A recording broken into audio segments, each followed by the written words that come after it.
All right, Power Mizzou. We're here with Jason Dowell, 4-star defensive line commitment for Missouri. Jason, you know you've been committed to Missouri for quite a while. Just kind of talk about that relationship, how that's going with the staff and everything. I got you. Well, firstly, what happened when it came down to all the schools I was thinking about University of Kansas, Indiana, and also University of Illinois, which is my in-state school. When it came down to all of those, it was like I remember thinking about it for so much, and me being real big in my faith. Like there was a time I had a date where I felt like maybe I want to commit, probably when some of my guys commit. But then I was just thinking, I was like, I don't know, maybe God wants me to figure out where I want to be right now. So I remember just thinking. I was like, you know what, me being big in my faith, and like let me stop trying to think for myself and let me just trust God. So me being big in my faith, I was just praying and fasting and just asking the Lord, what's the best situation for me? What's the best school and the best environment that I can be in for myself, and also being to give his name glory and also be there for his will. And it just boiled down to the University of Missouri, to be honest. I remember just being in my living room, just thinking as I was praying, and I was just like, and then it's like God was bringing like these things to me. It was like, well, one of my former coaches and my wrestling coach, Emmanuel Brooks, went to the University of Missouri. Okay. Orlando Gooden, who's my former football head coach, he went to Missouri, who I still have a good relationship with. And then also I had two of my best friends up there. Chase Crawford, who's on the track team, and of course Nicholas Deloach, who's on the football team, playing defensive back. And then just the love they showed me. Of course, I know many schools also showed me love, but how they checked up on me if I was going through something. If I had a question, they would answer just like that, and just trying to. And they always told like, we're never gonna like try to ghost you or make you feel like you're not as big as the other guys. They treated all of us the same. They treated our 5-star Matt the same, and they treated, of course, me and other guys the same as well. Mm-hmm. Like, you know what I mean? They're just a phenomenal program, which I'm very excited to be a part of, to be honest. So, to be honest, what came down to when it all came crashing down, it was just figuring out what God wanted for me and what He wanted for me to do for His will. Yeah, there you go. Yeah. Sounds good. Who do you talk to the most on their staff? Oh, I talked to Coach Al, of course, my position coach, Coach Al Davis.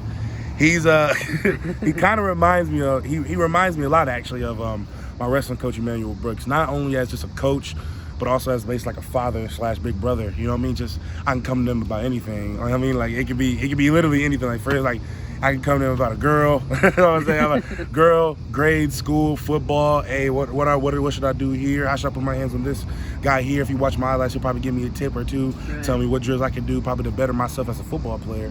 And then he always calls and checks up on me. Hey, Jason, how you doing, Jason? Just how your family doing? How your mom doing? And that's not just him, of course. That's all the other staff, of course. But just how he is and how real he is with me. Of course, don't get me wrong. Yes, it's recruiting. Coaches aren't probably going to crack down on you now, of course. But how he can, of course, butter me up, I'll say. Mm-hmm. And then also just be real with me and tell me what I need to work on and what I can get better at. That's something I always wanted out of a coach. Of course, to make me feel loved and wanted, but also a coach is going to push me to where he thinks I can be and where I want to be, of course, as well. Because, of course, I don't want to just finish playing on Saturdays. You know, I want to finish playing on Sunday mornings and Sunday nights in the National Football League. So he's just a phenomenal guy to have as a coach, and it's a phenomenal mentor as well. Yeah.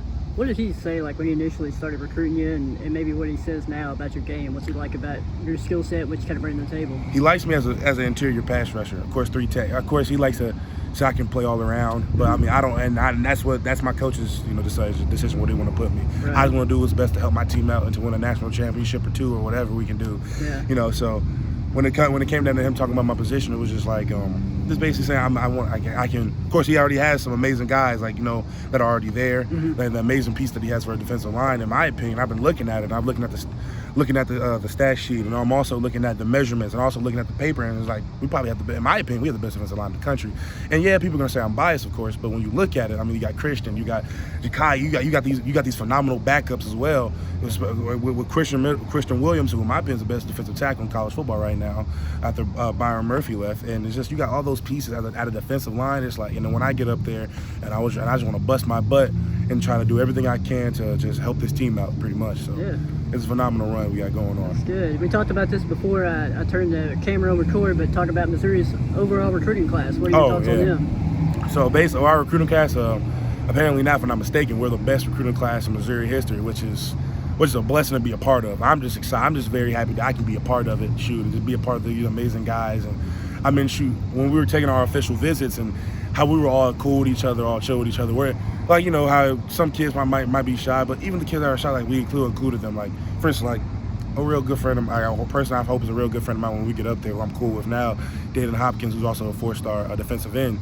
And then you also got guys like Jack Range, who's a phenomenal guy. Matt, who's a freaking, the guy's funny. I mean, Matt's funny. That guy, he funny. Kind of like Eli, if I say. So, yeah, if I say you got Jamarion Monroe and we got and how we all, I feel like, on our old official visit, yeah, I mean, you know, we're apart from each other, of course, doing different things, but I mean, how cool we were with each other. I mean, that's something I just can't wait to be a part of when we get up there. Right. Yeah. Mm-hmm.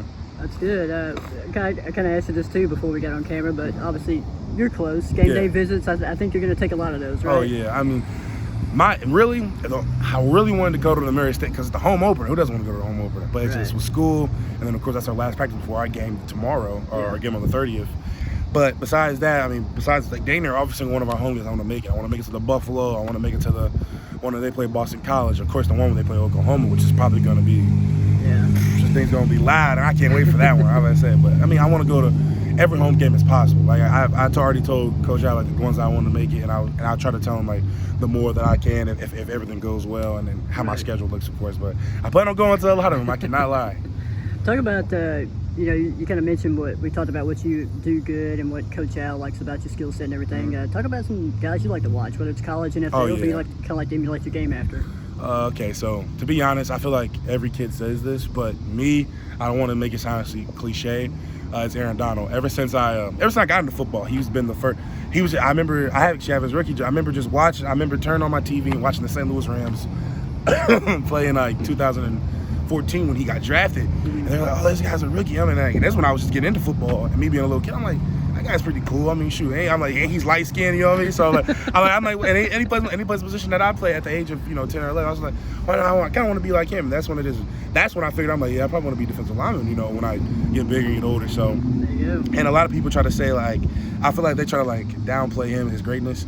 In my opinion, if you really look at it from a statistical standpoint, like, if I'm not mistaken, I forgot what year it was, but he was winning more double-team pass rushes than the average NFL rusher was winning a single-man pass rusher against a single man. So it's like, when you talk about greatness, that guy's just pure dominance. And I remember always seeing interviews, guys like, I mean, I'm in the NFL, but I can't do that, or I mean, I know I'm good, but I can't do that. But me personally, it's like, yeah, people say that, but when it comes to me, I want to try to mimic everything he does. Like every single one of his drills, I try to do. You know what I mean? Every single one of the things I look at with footwork. I watch his highlights in his film to see how he did it. I try to break it down. Try to break down where he put his hand exactly. Try to break down where he uses, like, his speed rush. Right. How he knocks his guy off with one arm. How he sits in his gap and of course gets in his other gap. And it's just how it's kind of like a poetry watching that guy. I mean, because of course D-line's a real tough and grimy and ugly position, but he makes it look like it's clean and pretty when it's quite honestly the opposite. You know what I mean? So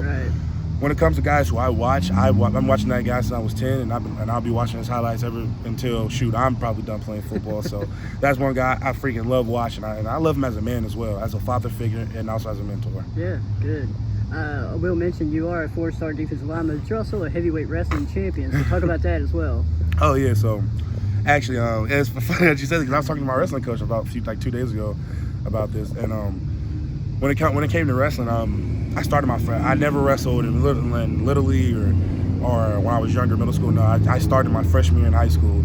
And I remember my first practice, I came to me like, my buddy Nicholas Deloach, actually at Mizzou, he was a phenomenal wrestler, 3-sport all-state athlete. He was like, Jason, bro, come wrestle, bro. He'll make you a way better athlete, and probably even better lineman. I'm like, I don't know. Kind of like, I was playing basketball at the time. I really should not have, but I was playing basketball, and he was like, man, Jason, like, you should come to wrestling practice, bro. You'll love it, bro. You know what I'm saying? Like, it's fun and all this. And I'm like, I don't know. So I remember I was like, you know what? Try something new. Why not? I haven't done it in a while. Let me try it. So I remember going to our first practice, and I'm like, bro, what in the heck did I get myself into? I was like, because of course I'm not a quitter. I ain't gonna quit. Right. But as I was going, I'm like, I'm definitely in the back, but it's all right. I mean, like, at least I'm still going. And I remember getting done with it, of course, with wrestling, putting your hands on them, and it's kind of personal for me. Like, and after just visualizing, putting my hands on one person and taking the man down, it's kind of like, of course, playing defensive line. You're pushing a man against his will. You're taking a man down against his will and holding him down against his will. Yeah. And that's something I love. Of course, being a man and being dominant, but that's something I just love about the sport as well. So that wrestling. And I remember, so when it came to winning my state championship, when I started wrestling, my freshman year, I was 13-5, and I couldn't actually go to regional sectionals or any of that because of COVID. I apparently got COVID. And I remember taking so many times, like, I'm not negative and this and that. Like, somebody else probably swapped up my stuff, and I'm not even sick. And they're like, probably asymptomatic. I'm like, nah, man. Me being the 14, I was like, man, I was so angry. I was like, man, I couldn't even go to wrestle. Couldn't wrestle with my buddies. I still went to go support after that. Tests came back, and I was not negative, so it kind of hurt. But then my sophomore year, I was 42-10, and I placed third in the Illinois State Finals, which was a phenomenal jump for me because I didn't think I was going to be able to do anything. I was just doing this because I loved it, and I love my wrestling coach, Emmanuel. He's like my big brother. I love that guy to death. And then when I remember came in my junior year, and I was like, and I remember coming in, and then actually my sophomore year, there was rumors apparently going around about me not wrestling because to focus on football or really focus on football. And so many guys, like the seniors that placed first and second, Isaiah and Cole Edie, who got second, and some of the other seniors there, because I was only only underclassman on that podium, and everybody else was seniors. And I remember they're like, bro, what freak you mean you're not going to wrestle there? Bro, you better get back up here. You better win this. And I was like, yeah, I mean, of course I might, but I don't know, guys.